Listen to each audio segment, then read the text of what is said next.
यह कहानी एक छोटे से गांव की है, जहां एक परिवार में प्यार, संघर्ष और बलिदान की गहरी झलक देखने को मिलती है।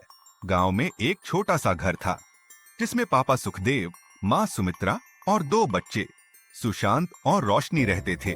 सुशांत सुखदेव की पहली पत्नी का बेटा था, जबकि रोशनी दूसरी पत्नी की बेटी थी। पहली माँ के देहांत के बाद सुखदेव ने दूसरी शादी की थी। परिवार में बदलाव, नई माँ सुमित्रा के घर आने के बाद परिवार की स्थिति बदलने लगी। सुशांत अपनी पहली माँ को बहुत याद करता था और नई माँ को अपनाने में हिचकिचाता था। दूसरी ओर रोशनी अपनी माँ के करीब थी और उसकी हर बात मानती थी। सुशांत अक्सर महसूस करता कि उसकी जगह घर में कम होती जा रही है। उसे लगता कि सुमित्रा उसे उतना प्यार नहीं करती जितना रोशनी को करती है। यह सोचकर वह चुप चुप रहने लगा और अकेलापन महसूस करने लगा। अकेलेपन का एहसास सुशांत की दिनचर्या में पढ़ाई और घर के काम शामिल थे। वह मेहनती था, लेकिन उसके मन में हमेशा एक अधूरापन रहता था। सुमित्रा के प्रति उसकी भावनाएं मिश्रित थीं। वह उनका सम्मान करता था, लेकिन उनके प्यार की कमी उसे खलती थी। रोशनी, जो छोटी और चंचल थी, अक्सर सुशांत को तंग करती थी। सुशांत चुपचाप सह लेता, लेकिन कभी कभी उसकी सहन शक्ति जवाब दे जाती और दोनों के बीच झगड़ा हो जाता। एक घटना ने बदल दिया सब कुछ। एक दिन सुशांत स्कूल से घर लौट रहा था तो उसने देखा कि रोशनी खेतों में खेल रही है। अचानक रोशनी का पैर फिसल गया और वह गड्ढे में गिर गई। सुशांत ने बिना कुछ सोचे समझे दौड़ लगाई और उसे बचाने के लिए गड्ढे में कूद पड़ा। पानी गहरा था, लेकिन सुशांत ने हिम्मत नहीं हारी।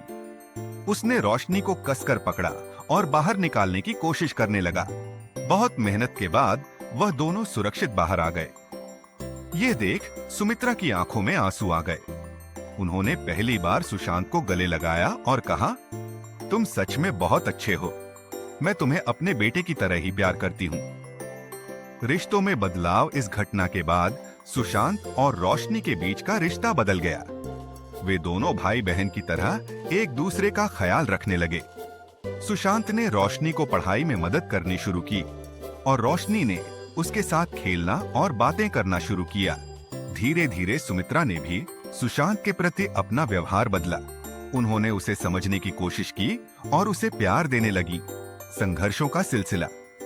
हालांकि समय के साथ आर्थिक समस्याएं खड़ी होने लगी।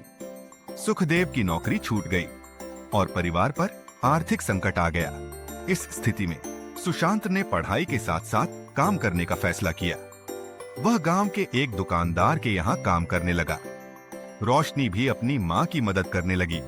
परिवार के सभी सदस्य मिलकर मुश्किलों का सामना करने लगे। इस दौरान सुशांत और रोशनी की दोस्ती और भी गहरी हो गई। सपनों की ओर बढ़ते कदम। सुशांत का सपना था कि वह बड़ा होकर इंजीनियर बने और अपने परिवार को गरीबी से बाहर निकाले। वह रात रात भर पढ़ाई करता और काम के बाद भी मेहनत करता। रोशनी उसकी मेहनत देखती और उसकी प्रेरणा बनती। एक दिन सुशांत की मेहनत रंग लाई और उसे एक बड़ी प्रतियोगी परीक्षा में सफलता मिली। उसने कॉलेज में दाखिला लिया और स्कॉलरशिप भी मिली। यह पूरे परिवार के लिए गर्व का पल था। नए अवसर और नए संघर्ष। कॉलेज जाने के बाद सुशांत की जिम्मेदारियां बढ़ गईं, लेकिन वह परिवार को नहीं भूला। वह छुट्टियों में घर आता और रोशनी के लिए किताबें और तोहफे लाता।